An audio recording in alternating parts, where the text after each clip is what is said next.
Vamos a iniciar la palabra. Vamos a ver un tema muy interesante, muy práctico, que vale la pena que tú lo pongas en tu vida. Santiago 2:1, básicamente nos vamos a estar enfocando en la carta de Santiago, en la epístola. Epístola significa es universal, fue para las 12 tribus, así empieza, para todos.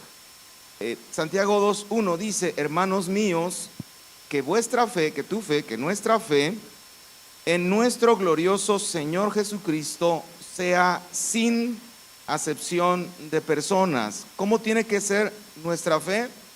Sin acepción de, otra vez, mi fe debe ser sin acepción de personas. Eso de sin acepción es que no hagas diferencia entre personas, que no catalogues, que no diferencies, que no clasifiques. Nos vamos a basar en esto porque hay necesidad de armar un equipo. Es más, dile al que está a tu lado, dile, vamos a armar un equipo, dile.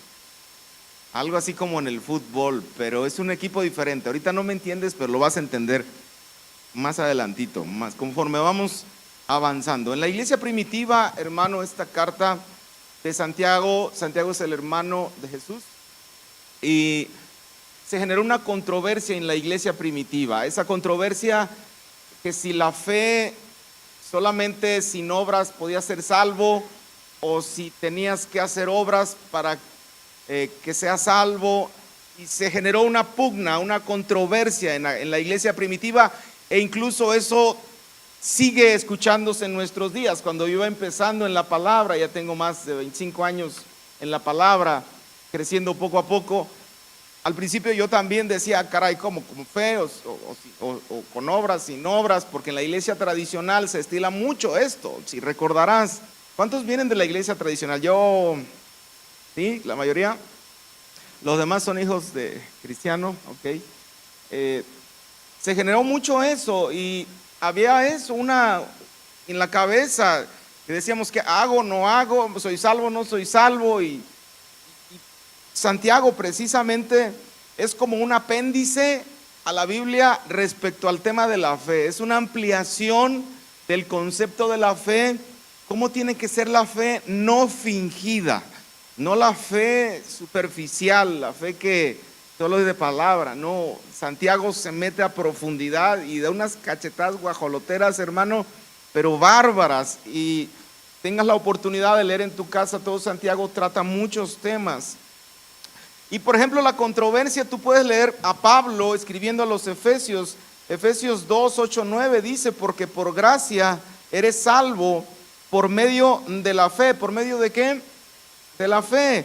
Y esto no es de nosotros, pues es un don de Dios. Y remata, porque no es por obras para que nadie se gloríe. Entonces, obviamente lees ese texto sin contexto, pues dices, pues la fe es así nada más, un ratito y yo no tengo que hacer nada.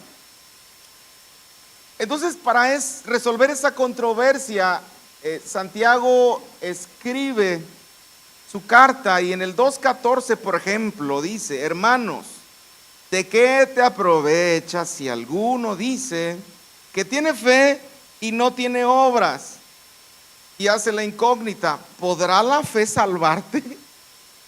Bueno, por un lado te dice Pablo en Efesios que no es por obras, sino por fe. Y luego sale Santiago, dice, es también por obras, porque si no la fe no te puede salvar. Entonces esa controversia quedó bastante bien resuelta, y por eso la escritura la tenemos que leer siempre en el contexto de esos versos que leemos. Si lees ese verso de Efesios 2, pues tienes que leer por lo menos todo el capítulo, o a lo mejor toda la carta, o en ocasiones tienes que mirar otros libros. Hay veces que hay temas que tienen que tratarse de esa manera, y este es el caso. El contexto de Efesios, cuando está diciendo que por fe eres salvo, está hablando de un asunto de gracia, porque por gracia, dice el Efesios, lo que te está diciendo es que las obras de los hombres no son suficientes para salvarte. Todo lo que tú hagas no es suficiente, porque la salvación, mi querido hermano, es de Dios. ¿La salvación de quién es? Es de Dios, no es tuya. Por más que tú le hagas y te quieras ganar el cielo, tus obras no funcionan, no sirven. Tus obras no te pueden salvar, aunque des todo el dinero que tienes a los pobres, aunque tengas la etiqueta de líder, la etiqueta de cristiano, aunque te portes requete bien, hermano, aunque seas el más persinadito de la iglesia, aunque te sepas toda la Biblia si tú quieres, eso no te hace salvo. Lo único que te hace salvo, mi querido hermano, es reconocer que Cristo te salvó a ti. Por eso, por gracia eres salvo. Entonces, si agarramos ese contexto de Efesios y decimos que por gracia y por medio de la fe somos salvos, entonces sí aplica, porque no se te está exigiendo a ti una obra para que puedas llegar al cielo, porque quien te hizo llegar al cielo es nuestro Señor Jesucristo. ¿Qué dice el Señor Jesús? Yo soy el camino, la verdad y la vida, y nadie viene al Padre si no es por mí. ¿Ya me entendiste? O sea, cuando la Escritura está diciendo que eres salvo de esta manera por medio de la fe, significa que Dios no necesita de tu esfuerzo para salvarte, porque lo que es imposible para el hombre es posible para ¿quién? Así funciona la salvación de Dios. Así funciona. Por eso el soberbio no puede ser salvo, hermano, El soberbio no puede ser salvo porque el soberbio no quiere ayuda. Y tú dices, yo no soy soberbio, y le das el codazo al hermano. Pero, ¿sabes? El corazón del hombre es bien duro. El corazón del hombre no quiere reconocer la salvación de Dios. ¿Por qué no quiere? ¿Por qué? Porque no quiere venir a dar cuentas de su propia vida. Sabes que aunque en ocasiones somos ya hijos de Dios, nos cuesta sacar ciertas cosas del pasado y traerlas a cuentas a Dios. Y Dios sabe que tenemos un asunto pendiente por allí.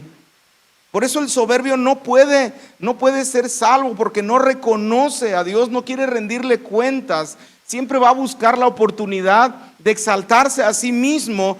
Y si Dios hace una misericordia con él, porque Dios hace misericordia para todos, porque el sol sale para todos, para buenos y para malos, él siempre se va a poner en primer lugar y va a decir: por mi causa yo fui salvo, porque usé la estrategia fulanita de tal.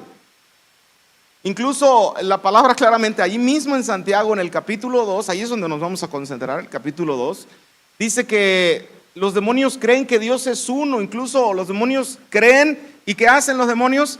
Tiemblan. O sea, una cosa es saber que Dios es el que murió por nosotros, y otra cosa es reconocer que solamente por medio de Cristo yo tengo salvación.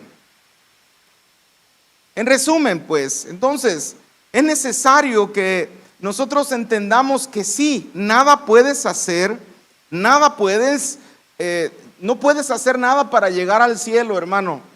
Quien nos lleva al cielo es nuestro Señor Jesucristo. Por eso ahí tienes el ejemplo de Dimas y Gestas. Cuando estaba Jesús en la cruz, estaba siendo crucificado, empieza Gestas injuriando ahí a Cristo. Y le dice: si eres el Hijo de Dios, pues sálvate a ti mismo y sálvanos también a nosotros. ¿Sí se acuerdan de esa historia? Entonces, ¿sabes? Así éramos, y en ocasiones así nos portamos. Dios, pero ¿qué no estás viendo que estoy padeciendo? Sálvame. Pero en el corazón no nos queremos humillar. ¿Sí me entiendes? Entonces, el que estaba en el otro extremo, que era Dimas, le empezó a decir: ya cállate, hombre. O sea, no tienes conciencia de lo que estás diciendo. A la verdad, tú y yo, dice, estamos mereciendo estamos padeciendo lo que merecemos. Pero el que está aquí en medio es justo, él no hizo nada. Ahí es cuando Dimas le dice a Jesús, y dijo: acuérdate de mí cuando vengas en tu reino. Entonces Jesús, ¿qué le dijo? De cierto te digo, que hoy estarás conmigo, ¿dónde? En el paraíso. Si te fijas, él fue salvado así, mira, en un instante. O sea, no se necesitó una obra física palpable para que él fuera salvo, sino que lo que hizo fue humillarse allí en la cruz el otro no quiso humillarse. El otro dijo: no, pues tú deberías salvarme. Y yo con la soberbia hasta acá arriba, tú deberías salvarme. Pero no, Dimas se humilla y reconoce que Jesús es justo y pone su vida en las manos de Jesús y de inmediato Jesús, ¡pum!, lo salvó. Mira, tú fuiste salvo exactamente de la misma manera que este hombre. Tú fuiste salvo instantáneamente.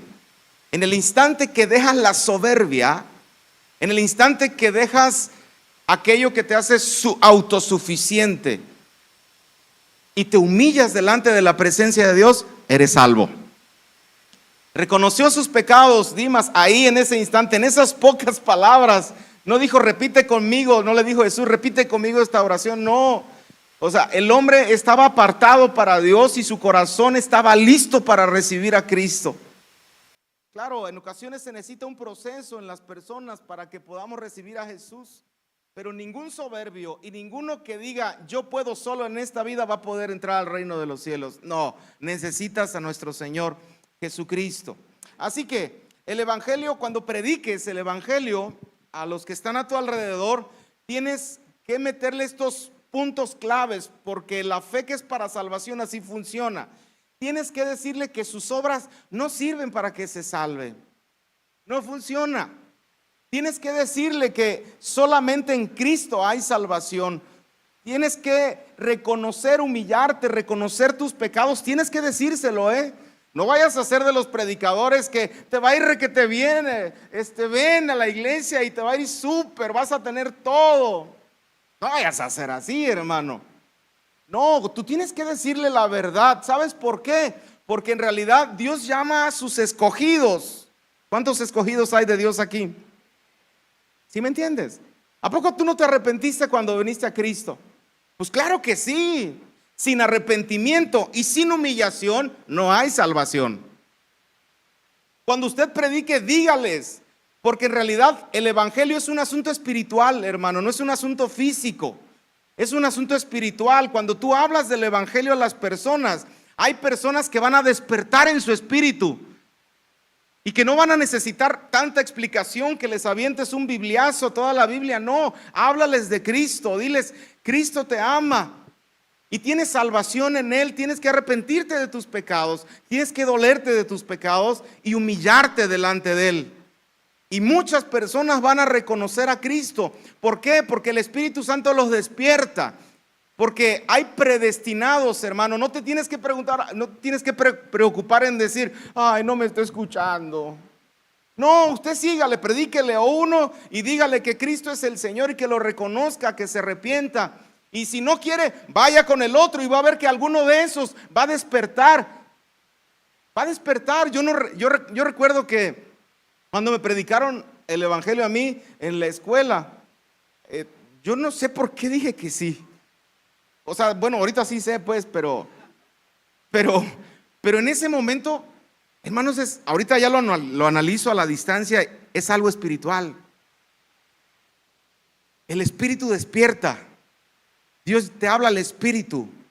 Tú no te preocupes si la gente está loca o no entienden. Usted saque el evangelio, predique el evangelio. Por eso nosotros no podemos limitar el evangelio.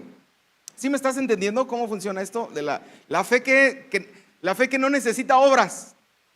La fe que no es por tus obras, perdón, que no es para llegar al cielo. No puedes limitar. Por eso, si tú quieres una salvación de parte de Dios en tu vida, escúchame eso. Si tú quieres una salvación en un área de tu vida, ¿qué es lo que tienes que hacer? La salvación viene ¿de quién? Reconoce que tú no puedes hacer nada. Lo que tienes que hacer es humillarte. Humillarte y reconocer que en Cristo hay salvación. Obviamente hay que hacer ciertas cosas, hablar lo que tengas que decir, trabajar lo que quieras. Pero si Dios no está salvándote, hermano, cero. Cero, cero, cero. Bueno, esta es la primera parte que nos amplifica y nos da a entender por qué la Escritura dice que por fe somos salvos y no es por tus obras. ¿Estamos? Ahora, viene Santiago y saca estos versos. ¿A poco si no tienes obras, muéstrame tu fe con tus obras? Porque si no tienes obras, entonces, pues, a ver si tu fe te va a salvar. Entonces, en primera instancia, esta fe no requiere de ese fruto palpable, de una obra que necesitas, porque así como a Dimas, Jesús vio su corazón y de inmediato fue salvo. Pero en el día a día, vamos a la segunda parte. Estas son las pedradas, ahí vienen las pedradas. Pero en el día a día, mi querido, sí se requiere un fruto palpable. La fe de la cual tú militas sí necesita frutos, necesita expresiones, como el árbol que da frutos. Pues si no da frutos lo cortas y mejor pones otro.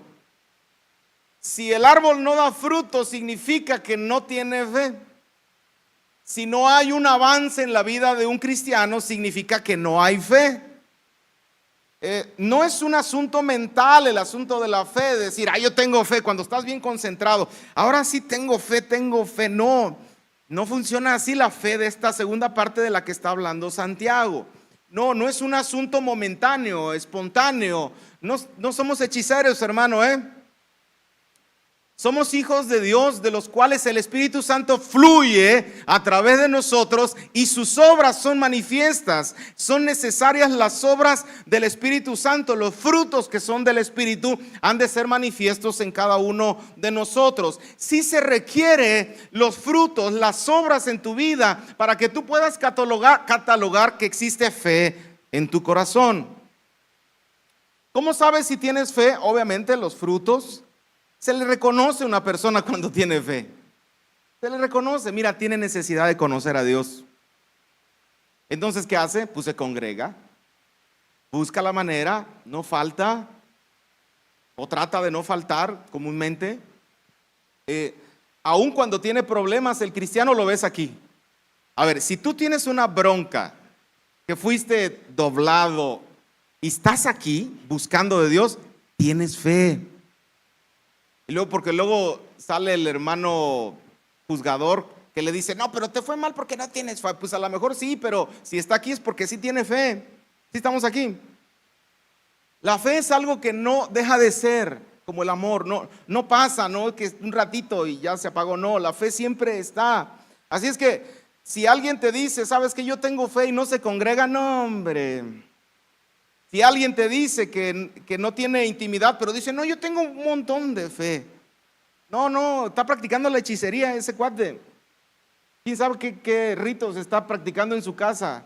No, se necesitan frutos. Si no le sirve a Dios, si no predica, si no comparte de Cristo, no tiene fe porque tiene fe en sí mismo solamente.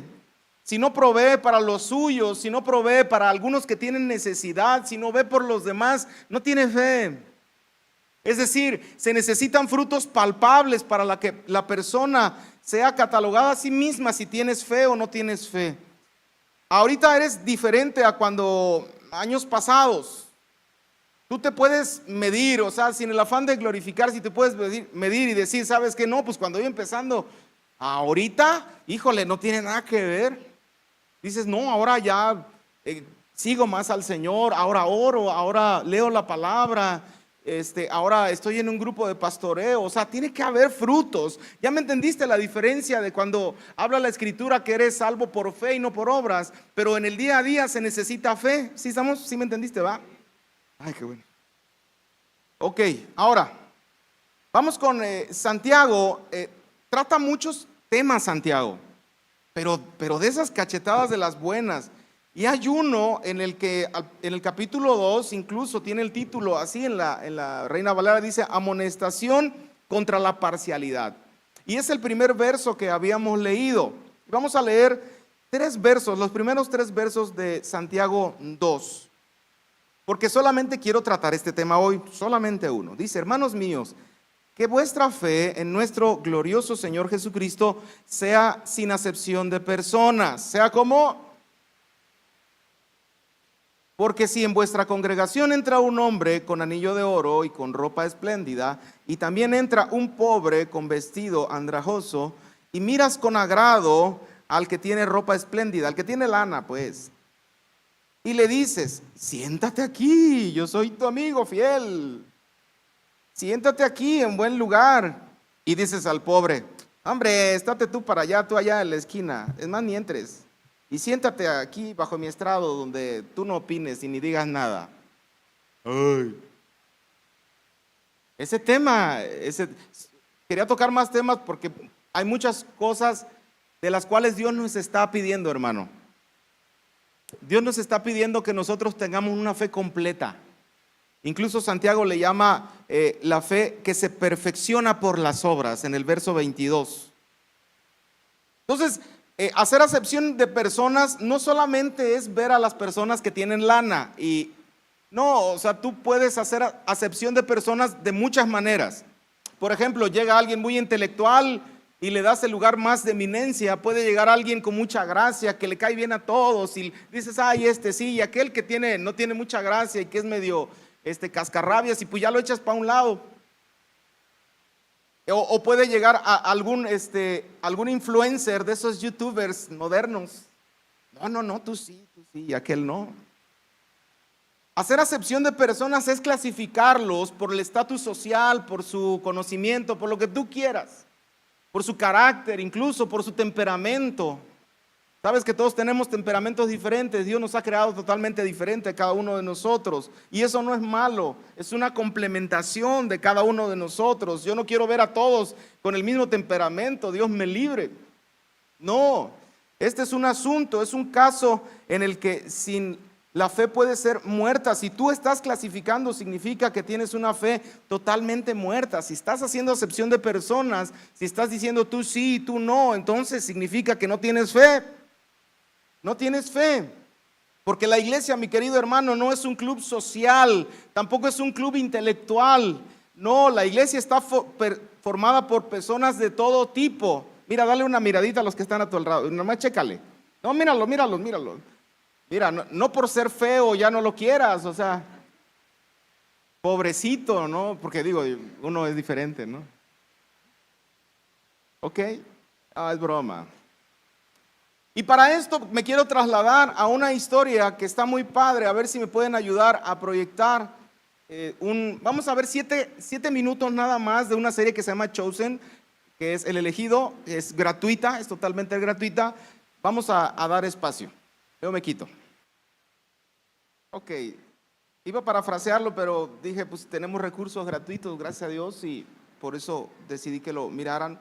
Ya no te tengo que explicar al respecto, pero ahí esta historia aparece en 3 evangelios. Es tan importante que aparecen 3 evangelios, a excepción de Juan, en el resto sí están. Y hay 2 frases relevantes que quiero sacar aquí y ejemplificar. La primera es en Marcos 2:5, dice, al ver Jesús la fe de ellos, dijo al paralítico, hijo, tus pecados te son perdonados. Repito, al ver Jesús la fe de ¿quién? Jesús no vio la fe del paralítico. Jesús vio la fe de ¿quién? Si tus amigos provocan la presencia de Dios, hermano, estás en el equipo correcto. Pero si llamas amigos, a los que llamas amigos, te alejan de Dios, déjalos. No son el equipo correcto. Fue un grupo de amigos quienes bajaron al paralítico. No es que se lo hayan encontrado en la calle. Yo creo que este paralítico era parte de su equipo, de su manada, de su pandilla. Dios ha dado la capacidad de que tus amigos provoquen un milagro en tu vida. Dios ha dado la capacidad para que tú y tus cuates provoquen milagros en los que están en tu equipo. Segunda frase, Marcos 2:12, el último verso de la historia. Entonces él se levantó enseguida y tomando su lecho salió delante de todos, de manera que todos se asombraron y glorificaron a Dios diciendo, nunca hemos visto tal cosa. Obviamente ellos refiriéndose al asunto del milagro y que Jesús en ese momento se está haciendo Dios porque Él perdona el pecado del paralítico.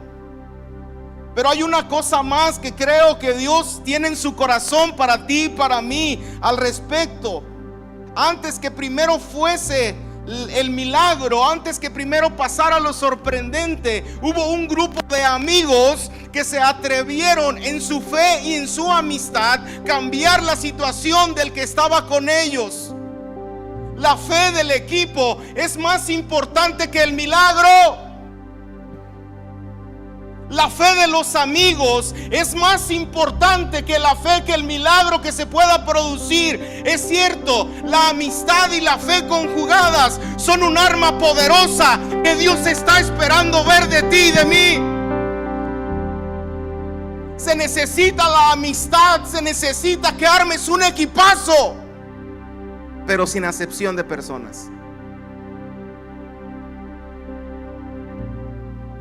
Nunca hemos visto tal cosa.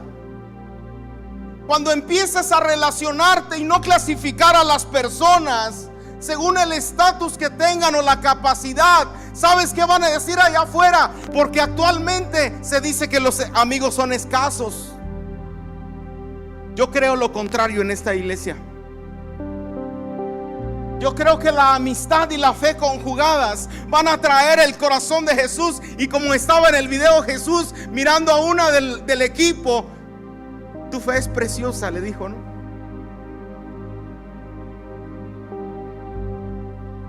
Nunca hemos visto tal cosa. El mundo anda buscando amistades.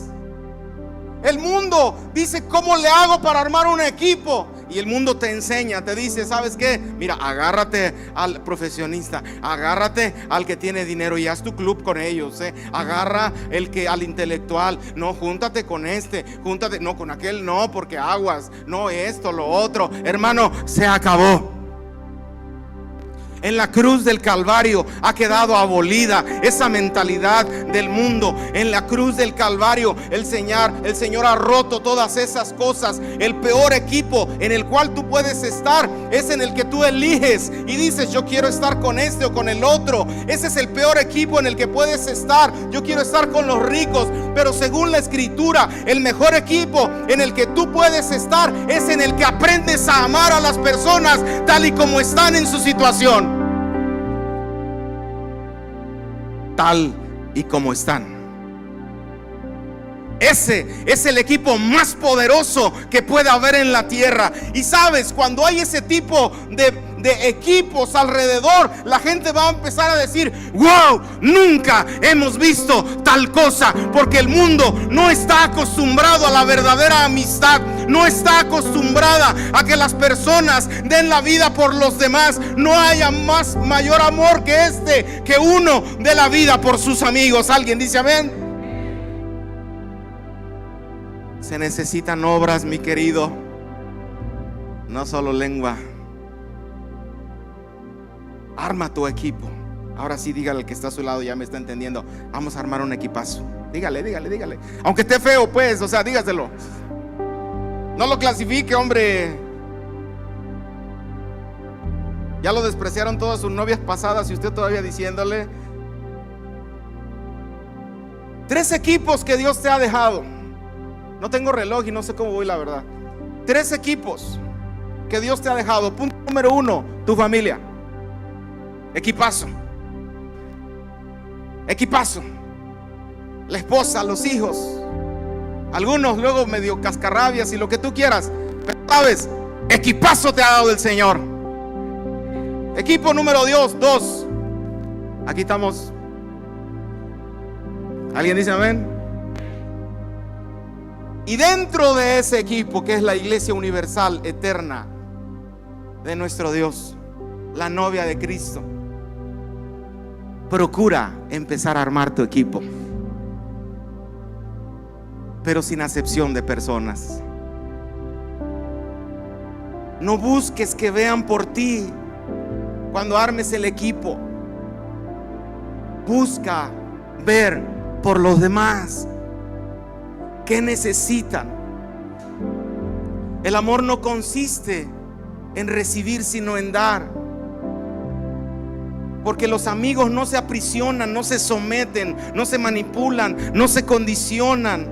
tal como hizo Jesús. Mira, Jesús no le dijo, quédate conmigo porque tienes que quedarte conmigo. ¿Qué hizo Jesús? Estaba, tengo que usar una palabra rara, pero estaba embobado por la fe de los amigos que habían bajado a este cuate por el techo, que no podían pasar porque estaba lleno allí. Estaba embobado, y lo que le dijo: tus pecados son perdonados, levanta, toma tu lecho y vete a tu casa. Lo dejó libre. Hermanos, a los amigos se les deja libres.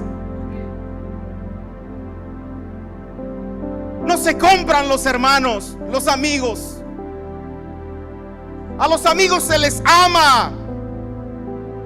A los amigos, a los que te ha dado Dios, tú das la vida por ellos. Arma tu equipo, no importa que sean 3, 5, 10, lo que quieras, pero ármalo.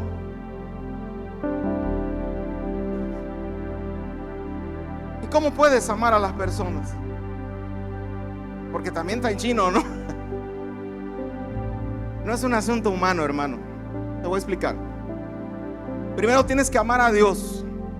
Señor, te damos gracias, Padre, porque tú eres bueno y para siempre es tu misericordia. ¿Alguien de aquí tiene un amigo? ¿Alguien de aquí se va a hacer amigo de otro amigo? ¿Alguien de aquí va a armar su equipo? Señor, nos despedimos con tu paz. En el nombre del Padre, del Hijo y del Espíritu Santo. Y todos decimos: amén.